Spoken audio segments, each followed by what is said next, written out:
আজকের আমি একটা নতুন রেসিপি নিয়ে এসেছি, বেলে মাছ, গঙ্গার বেলে মাছ দিয়ে কাটোয়ার ডাঁটা আলু দিয়ে ঝাল করব।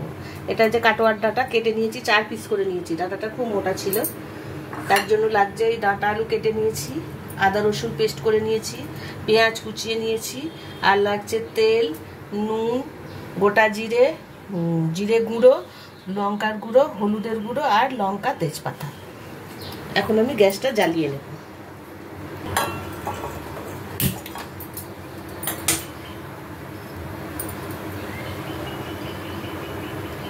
তেলটা গরম হলে আমি মাছটা ভেজে নেব আগে।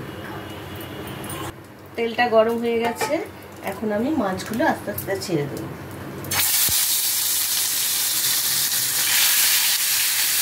মাছটা একটু ভালো করে ভেজে নেব।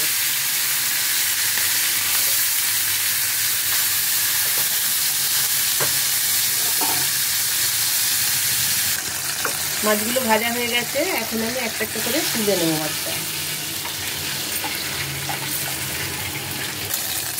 আর একটু তেল দেবো কড়াইতে আমি। তবে একটু গোটা জিরে দেবো, একটা শুকনো লঙ্কা দেবো, একটা তেজপাতা দেবো, দিয়ে আমি পেঁয়াজগুলো দিয়ে দেবো।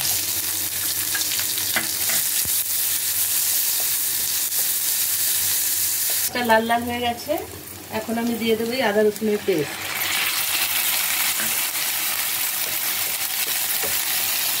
এবার আমি মশলাগুলো একে একে দিয়ে দেবো।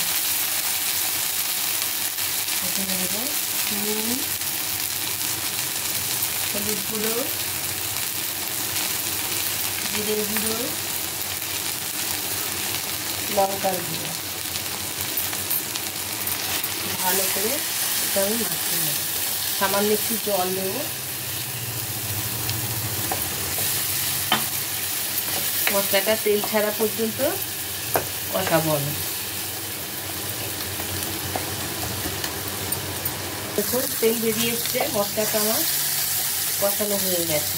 এখন আমি এই ডাঁটা আর আলু, কাটোয়ার ডাঁটা আর আলু কেটে রেখেছি, এটা এর সাথে ভালো করে মশলাটা মিক্স করে নেব। এখন আমি জল দেবো। এই ডাঁটা আলু সিদ্ধ হওয়া যতটুকু জল লাগবে ঠিক ততটাই জল দেবো। এটা কিন্তু ঝোল ঝোল হবে না, একটু বেশ মাখা মাখা টাইপের হবে।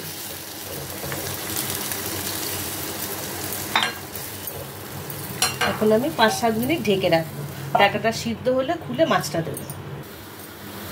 ঢাকাটা খুলে দেখি, এখন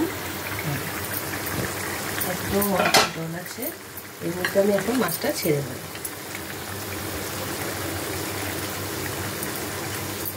ডাঁটাটাও দেখুন সিদ্ধ হয়ে গেছে, আলুটাও সিদ্ধ হয়ে গেছে। এখন এই মাখা ঝাল, বেলে মাছের ঝাল কাটোয়ার ডাঁটা আর আলু দিয়ে রেডি হয়ে গেছে। বেলে মাছের ঝাল।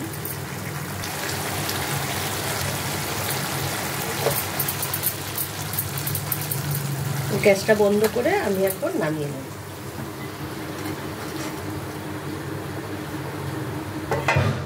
দেখুন ডাঁটা আলু দিয়ে, কাটোয়ার ডাঁটা দিয়ে বেলে মাছের ঝাল। এটা কিন্তু গঙ্গার বেলে।